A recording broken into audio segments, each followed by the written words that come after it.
The NFL is built on the quarterback position. A good defense and wide receivers help in the end, but when we talk about the greatest of all time, we think of the quarterbacks. Across the history of the NFL, there have been hundreds of signal callers, but today we're going to talk about the best of the best. I know this list will be controversial. When talking about the elite players in history, it's all up for debate and there's no right answer. So with that being said, I'm going to give you guys my opinion today. So let me know down below what you would change. And with that being said, let's get right into it with the top 10. Starting off, we have one of the most underrated quarterbacks of all time, and I bet at least one of you watching this video has never heard of him.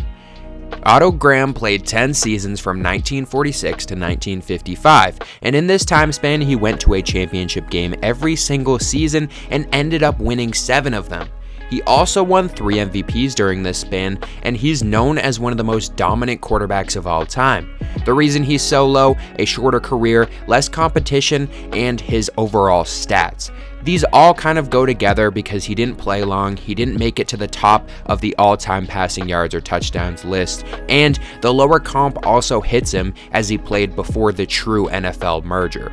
These are all reasons why he isn't higher than 10, but he completely deserves to be in the top 10, and I could see an argument for higher, but like I said, he's easily one of the most underrated players at his position, and arguably any position in the NFL. He was a true dominant quarterback.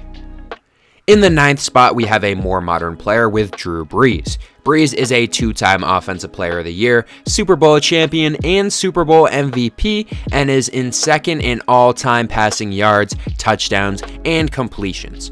Brees played in what could be seen as the golden age for QBs, playing the same time as legends like Brady, Manning, and Rodgers, so his success as far as Super Bowls and MVPs was limited, with only 1 Super Bowl coming in that time. Despite never winning an MVP, he was second in voting 4 times. He has all of the player stats you could ask for, which is why he deserves a spot on this list. One of the most consistent quarterbacks of all time, being an automatic 4K passing yards guy, with 5K looking easy too in some spans. In the end, he does come this low because of the previously mentioned reasons, being the lack of trophies in the cabinet, but he does have some of the records for passing yards, passing touchdowns, and completions, like I said before, until he was taken over by Tom Brady, but still one of the greatest that we've seen in the game. In the 8th spot, we have one of the most influential and probably the most controversial quarterbacks of all time. Without this guy, we may not have seen the growth of quarterbacks going out and playing their way, with many guys now in the league like Mahomes and Allen doing it at such a high level. With this play style, it does come with interceptions, and this player leads the all-time interceptions list. If you still don't know who it is, the player is Brett Favre. Favre was known as the backyard QB, which came with some very high highs with a Super Bowl and 3 MVPs, but the lowest of lows, with having the career record for interceptions thrown. I think out of every QB, Favre has the highest difference on people's all-time lists because of his style of play. If you base your list on championships, he does get knocked down, but personally, I base mine a lot on stats, eye test, and personal awards, which is why I have him here. This will also come up later in my list, but Favre is one of the most exciting players to watch in NFL history at the QB spot, and he has the trophies, rings, and stats to back up his argument. In our next spot, we have another throwback with Johnny Unitas, a 4-time champion and 3-time MVP. Another legend from the past, Unitas played from 56 to 73, so he got to see the league grow from 12 teams to 26 by the time he retired. Though he doesn't have the counting stats like others on this list, he does have the rings and awards to back up his play. Unitas had the best career out of quarterbacks in the olden era of football and could be even higher if not for a subpar end of his career. He was on top of the league for his first 12 years, but in the final 6 he would struggle to stay healthy and wouldn't make another Pro Bowl. Despite the criticisms, Unitas is the guy from his time period and deserves more respect all time. That's why he's 7th. In the 6th spot is where things start to get interesting. Aaron Rodgers draws a lot of attention when he speaks, especially every week on the Pat McAfee show, but on the field, he is one of the best to ever do it. Despite only winning 1 Super Bowl, Rodgers has 4 MVPs, which is second most in league history. He also has the counting stats to compete with most QBs after playing 15 years.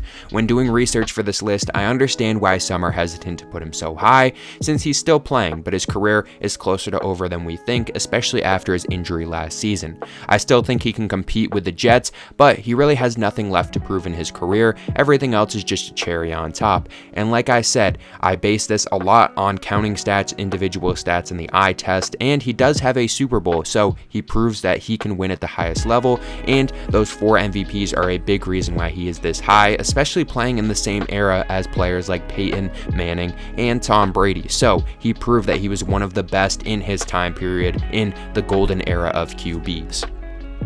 Arguably my biggest hot take of this video so far comes in the start of the top 5. If there is one QB who I wish got to show his skills from day one and have a complete career, it would be this guy who still comes in the top 5 despite only really getting a start to his career after 6 years in the league. Steve Young was a starter for Tampa Bay before he was traded to San Fran to serve as a backup for Joe Montana. Young would get some action when Montana was hurt, but wouldn't get his full starting season until he was 31. For many, this wouldn't lead to high expectations, but Young's patience would pay off in the end. Over the 7 years he started in San Francisco, he won 2 MVPs, 3 Super Bowls, and made the Pro Bowl every single season. My main argument for having him this high is because of his output during his time of play and the eye test. Young is still one of the biggest what-ifs in my mind in NFL history, despite being one of the best to ever do it. How successful would he have been if he got the shot when he was 25 and got to play out to 38? Maybe he needed to wait that long for everything to click. In the end, he still is one of the greatest QBs ever, and based on my metrics, he falls in the start of the top 5. This is where the video takes the biggest turn, and I know this placement will probably draw the biggest reaction so far. Only the second current player to make this list, this player has the highest difference among lists that I have read. Some have him as the best to ever do it, some don't even have him in their top 10. Through 6 years of starting, Patrick Mahomes has done things we have never seen in this sport, and he is on his way to possibly winning his 3rd Super Bowl at the age of 28. Mahomes had to wait his turn to start after sitting his rookie year, but in his first season, he would throw for 50 touchdowns, win MVP, and show that he was special. He already has a Hall of Fame career if he hung it up today, but assuming that he has 10 plus years left in his tank, the ceiling is unmatched for what he could accomplish. If he wins his 3rd Super Bowl this season, he will start pushing down the door for the top 3, and based on this trajectory, we are just waiting to see what he can rack up by the end of his career. The eye test is a big thing for me when making this list, and he is the most skilled player I have ever seen, making plays that seem like second nature for him now.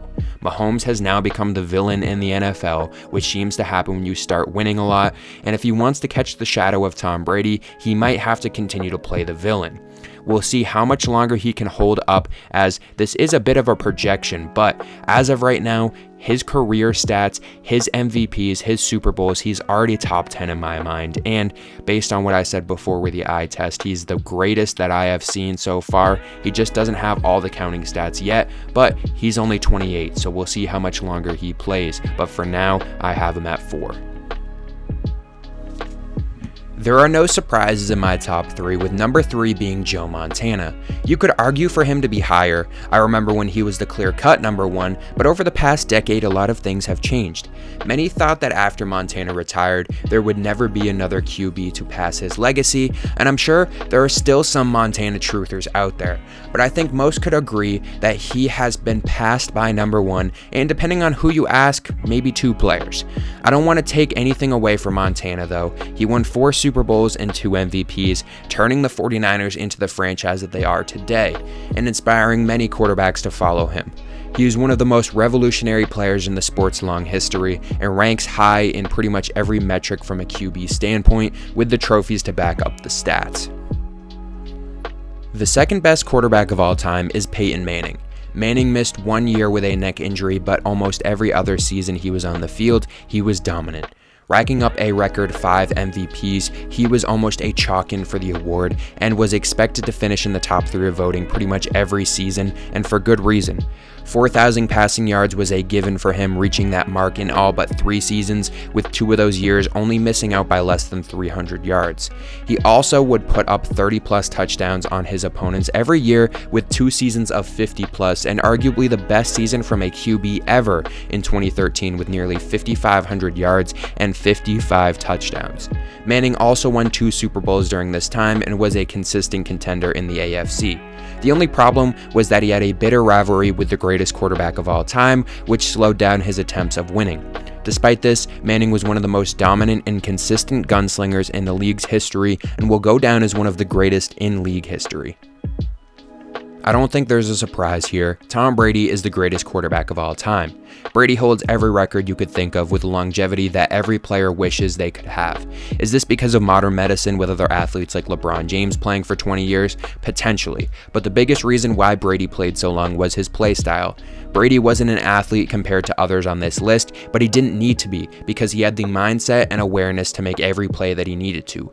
Brady never had the strongest arm, the fastest 40 times, or the best accuracy, but he had the mix of everything he needed, and he knew how to put it together to win.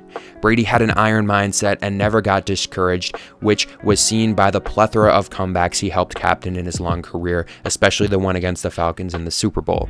Many think Brady will never be passed because of his combination of stats and winning, which is fair, but many also never thought Montana would be passed. But for now, Brady holds the throne as the greatest quarterback of all time. With that being said, these are all my opinions. I know someone is going to have a different list from me, so let me know down below what your list is. Do you guys think Tom Brady is the greatest quarterback of all time? Should Patrick Mahomes even be on this list? Should Joe Montana be the greatest quarterback of all time? Let me know down below, and I'll see you guys in the next one.